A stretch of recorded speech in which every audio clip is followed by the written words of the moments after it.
And joining us now, White House Chief of Staff Mark Meadows. Congressman, welcome back to Fox News Sunday. Great to be with you, Chris. Thanks so much. Let's start with the breaking news, and that is that the Washington Post is reporting on tapes of the president's sister, Marianne Trump, saying things like this about his brother. Let's put him up on the screen. He has no principles, none. The change of stories, the lack of preparation, the lying. What is the president's reaction to those comments and the fact that apparently the president's niece, Mary Trump, secretly taped Marianne Trump? Well, I think the president has already spoke to that. Another day, another political attack. What I find interesting is any family member that would secretly tape 15 hours of a conversation with somebody, obviously to promote an agenda. She's been very vocal in her support for Joe Biden. This is really a sad day. I've not met the president's sister. I was hopeful to meet her at the funeral for his brother the other day, but you couldn't come out of that tribute to his brother without really recognizing the love and compassion that the president had for his brother and his family. But we will also look at this. A number of the accusations that are being made, I've been able to witness up close and personal, and they're just not true. The president is not only well prepared, but reads so much that it causes me to have to read many times well into the night to catch up with him. And go ahead, Chris. Sorry. Well, I was just going to say, Congressman, but specifically, she talks about his character, Marianne Trump, on these tapes. She says he has no principles. She says that he lies. What's the president's reaction to that? Well, he's already spoken to that. I can tell you the principle that he has is he loves this country. He's proud of this country. He's proud of the American people that actually make up this country, and he's willing to sacrifice everything, even the personal attacks that come each and every Sunday against this president. You know, I don't know who would want a job if you didn't have the principle of loving the country as much as he does. I get to see it close. It's a great benefit. You know, when we look at what he talks about the promises that he's made, the people that it has affected, and ultimately the prospects of a brighter future because of his actions. And he's going to continue, regardless of the attacks, to make sure that he delivers on behalf of the American people. All right, well, let's get to the politics and off the family soap opera. President Trump is sharply critical of Joe Biden and his message at the Democratic Convention. Take a look. If you entrust me with the presidency, I will draw on the best of us, not the worst. I will be an ally of the light, not the darkness. The Democrats held the darkest and angriest and gloomiest convention in American history. Now, it is true the Democrats criticized the way the president has handled the coronavirus and the economy and race, but when Biden talks about being an ally of the light, how is that dark or angry? Well, and listen, you couldn't have watched any of that without considering it dark. I think most of the pundits that are out there would have said that it was a dark, really focused on President Trump. This president will focus on the American people this week coming up. And when we look at it, you know, listen, that speech that Joe Biden gave was very much like a speech that he had given in 2008. But this is not about speeches. Joe Biden has been in office for over 40 years. Politicians give speeches. What we're looking for is action. This president has shown action each and every day. Joe Biden has barely passed 2 bills, one of which he's trying to run away from because of the left. And when we look at it, this president accomplished more in his first 100 days than Joe Biden did in the last 40 years. It's about action. This president's willing to do that. You'll see a real difference this week when we start focusing on the people that the president's policy has actually affected. We're going to get to some issues. I have one more question, though, on tone. Here was a statement by the president this week, his message. I'm the only thing standing between the American dream and total anarchy, madness, and chaos. Congressman, some people would say that's a pretty dark and angry message. Well, I mean, we don't have to look any further than the streets across the country to see what's happening. You know, so supposedly peaceful protests that are now being classified as riots, and this president is the only thing standing between that and anarchy. But here's what it is. It's about defending the police. It's about making sure that we fund them properly, not defund them. It's about making sure that they have the tools to restore law and order and keep safe communities. This is all about safeties, whether it's in the cities or in the suburbs. We need to make sure that we support it. This president has been not, he's never equivocated in that manner, and we need to do it. We were on the phone yesterday talking about how we can assist Portland and the governor there. You know, they don't want the help, but we continue to see day in, day out things that come across the screen that are just appalling. I'm going to ask Senator Coons in a moment about all of that, but I want to ask you about some issues on your plate. The House yesterday passed a bill to give the post office $25 billion more to end any of the operational changes, all of this to make sure that people will be able to vote reliably, safely, securely by mail in the November election. Why would the president say he's going to veto that? Well, Chris, your premise is not correct.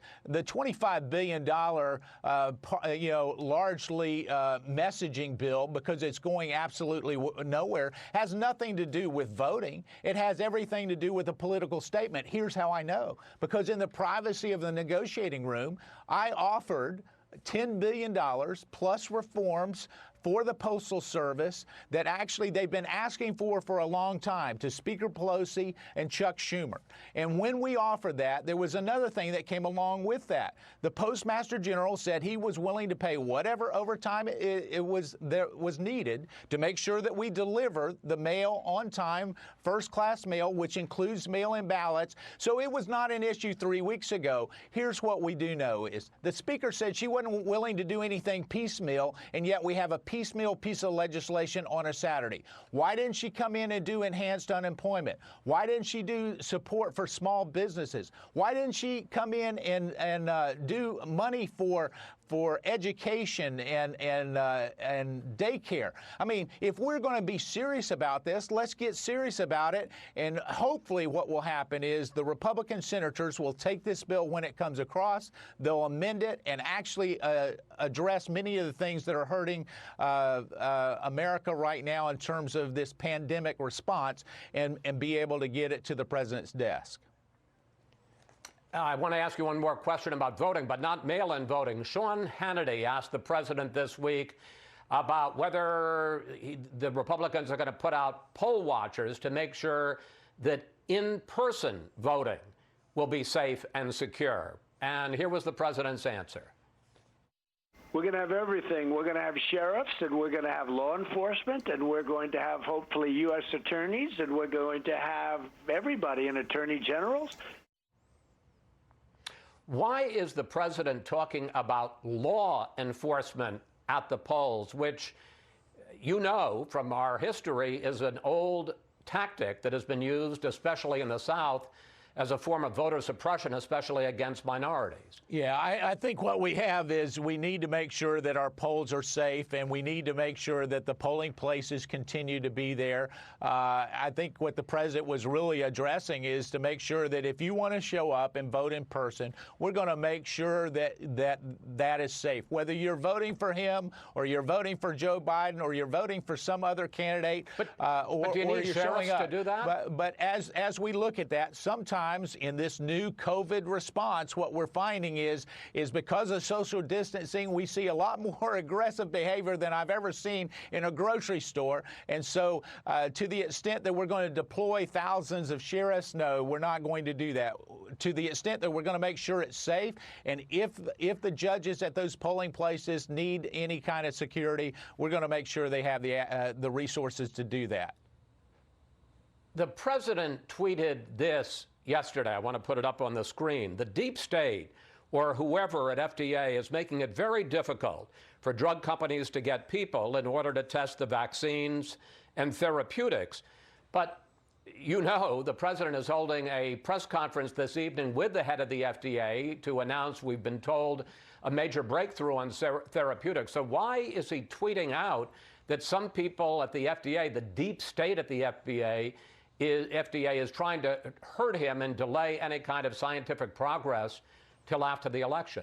Well, we're not going to cut corners on any kind of research we can do, but what we will do is cut the red tape. And what the president was specifically addressing is something that I've been involved with over the last 3 or 4 weeks, is a real frustration with some of the bureaucrats to think that they can just do this the way they normally do it. We're facing unprecedented times, which require unprecedented action. This president is right to call it out. And I can tell you that the announcement that's coming today should have been made several weeks ago. It was a fumble by a number of people in the federal government that should have done it differently, and having been personally involved with it, sometimes you have to make them feel the heat if they don't see the light.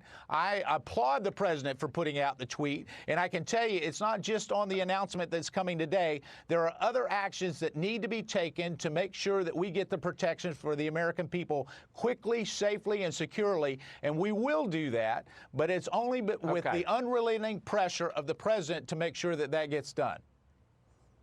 Sorry to interrupt. I got a minute left. I want to ask you one last question. That's great. The president was asked this week about QAnon, a conspiracy theory group that the FBI has called a domestic terror threat. The president said he was thankful for the support of people in QAnon, which led to this exchange.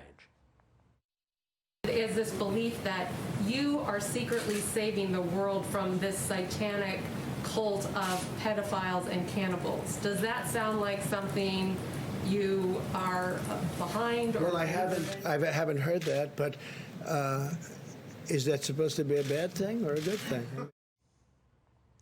You can end this controversy right now. Does the president disavow, does he condemn QAnon? Well, listen, we don't even know what it is. I can tell you, you've spent more time talking on it, Chris, than we have in the White House. I find it appalling that the media, when we have all of the important things that are going on, a list of top 20s, that the first question at a press briefing would be about QAnon, that I had to actually Google to figure out what it is. It's not a central part of what the president is talking about. I don't know anything about it. I don't even know that it's credible. But I can't tell. No, Chris. It's not my first question. Well, I know. It's my last but question, it is your question that you're bringing it up, and it's ridiculous. If we want to talk about conspiracies, let's get back to talking about how the FBI and others within the FBI spied on the Trump campaign. I'll be glad to speak about that. I got 30 seconds here. Yeah. So the point is, it's a hate group. It's a group that is called by the FBI a domestic domestic I can terror tell you threat. that this president is not for hate. So I can tell you that if it's a hate group that is there, let's look at domestic terrorism and look at Antifa and a number of other areas and quit spending time on something that 81% of Republicans don't even know what you're talking about. I think, just to add, the only reason that people keep asking is because we didn't get an answer like you did just now. Thank you, sir. Thank you, Congressman. Well, I'll be glad to give you an answer. Thanks for your... I'll be glad to give you an answer with it, Chris. Here's what we have to do is, I don't see it as a legitimate thing that we have to address, and so we're not going to address it. We're going to talk about things that are important to the American people. Thank you, sir. We'll watch what happens at the GOP convention this week and the message that the president and all of you send to the American people. Thank you, sir.